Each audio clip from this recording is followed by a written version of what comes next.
Wai abokina ka san me yake faruwa ku a garin nan? A'a. Wallahi a garin nan abubuwan da suke faruwa a garin nan sun riga da sun yawa. Aba sun yawa. Ba za kai inna lillahi wa inna Allah ya isa na wallahi. Sauro da ranar Allah. Sauran nan fa baya mutuwa ko ya ci maganin ma baya mutuwa. Ina. Kaga sai da na siyo shinkafa fiya an saka masa chantal.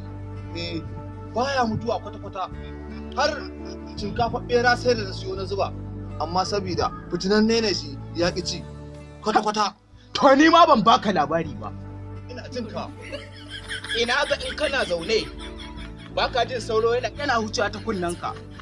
Kwarai baka jin yana wani kuku.